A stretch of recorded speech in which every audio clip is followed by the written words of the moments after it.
Hello guys, আসসালামু আলাইকুম। কেমন আছেন সবাই? আলহামদুলিল্লাহ, আল্লাহর রহমতে আমিও ভালো আছি। সকালে উঠে খাইছি চা, তার সাথে ছিল বিস্কুট। এগুলোকে আমরা বলি বেলা বিস্কুট। এই বিস্কুট দিয়ে চা খাইতে অনেক মজা। আপনারা কে কে চিনেন এই বিস্কুট অ্যান্ড কী নামে জানেন? আমরা গ্রাম অঞ্চলে মানুষ, এটাকে বলি বেলা বিস্কুট। এটা চায়ের সাথে খেতে অনেক মজা। আমি জানি এটা অনেকে অনেক পছন্দ করে।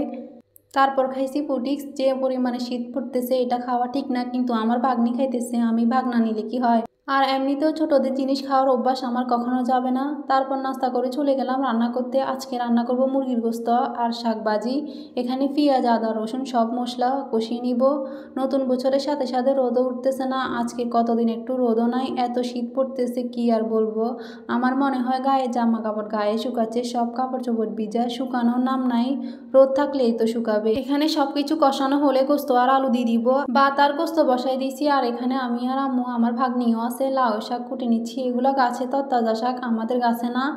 জেম্মাই দিয়ে গেছে ওনাদের গাছে, একদম সতেজ। এগুলা ভাজি করব, রান্না করলে অনেক বেশি হয়ে যাবে, তাই এগুলা ভাজি করে নিব। রান্না বান্না শেষে খাওয়া দাওয়া করতে চলে যাব। প্রথমে খাইছি শাক ভাজি, অনেক মজা হয়েছে। দুপুরে খাওয়া দাওয়া শেষে বিকেলে আমি আর আপু দোকানে গেছি। দেখছেন মনে হইতেছে সন্ধ্যাবেলা, আসলে কিন্তু না। কি একটা অবস্থা, আর কয়দিন এভাবে থাকবে আল্লাহ ভালো জানে। যাইতে যাইতে দেখতেছি এটা কবরস্থান। প্রায় সময় দেখি এখানে কে যেন আগুন লাগায় সব ফুঁড়ে ফেলে। কেন যে এমন করে আল্লাহ ভালো জানে। কে করে সেটা জানি না, যেই করুক আল্লাহ তাকে হেদায়েত দান করুক। যাইতে যাতে চোখে পড়লো, ভাবলাম আপনাদের সাথে শেয়ার করি। তারপর আমি আর আপু চলে গেলাম দোকানে। মূলত যাচ্ছি, আমার ভাগ্নি অনেকদিন ধরে বলতেছে চিকেন বারবিকিউ খাবে, তাই মুরগি কিনতে দোকানে গেলাম। আজকে বাজার একদম নীরব হয়ে আছে, একটা মানুষও নাই। বাজারের পাশে নদী, দেখেন দেখতে অনেক সুন্দর লাগতেছে। আমরা মুরগি কেনা শেষে বাড়িতে চলে আসছি। এখানে নান রুটি বানানোর জন্য এখানে ময়দা নিছি, ইস্ট, লবণ, সব শুকনো উপকরণ একসাথে মিক্স করে নিব। তারপর অয়েল দিয়ে ভালো করে মেখে নিব। সামান্য কুসুম গরম পানি দিয়ে একটা ডো তৈরি করে নিব। উপরে একটু তেল দিয়ে কয়েক ঘন্টার জন্য রেখে দিব। আর এরপর বারবিকিউ বানানোর জন্য আদা, রসুন, পেঁয়াজ সব মশলা একসাথে দিয়ে মেখে নিব। লেবু ছিল না, তাই ভিনেগার দিব, বিট লবণ দিব, সয়া সস, হলুদ, মরিচ মশলা, গরম মশলা, ম্যাজিক মশলা, সামান্য লবণ, সব উপকরণ দিয়ে ভালো করে মেখে নিব। টক দই ছিল না, টক দই থাকলে আরও ভালো লাগতো খেতে। এগুলো ভালোভাবে ম্যারিনেট করা হয়ে গেলে আধা ঘন্টার জন্য রেখে দিব। তারপর একটা ফ্রাই প্যানে সরিষার তেল দিয়ে একটা একটা করে মুরগি পিস দিয়ে হালকা আঁচে ফ্রাই করে নিব। বাইরে সবাই মিলে কয়লায় পুড়ে করলে মনে হয় বেশি ভালো হইতো। যাই হোক, এইভাবেই আমার খাইতে বেশি ভালো লাগে।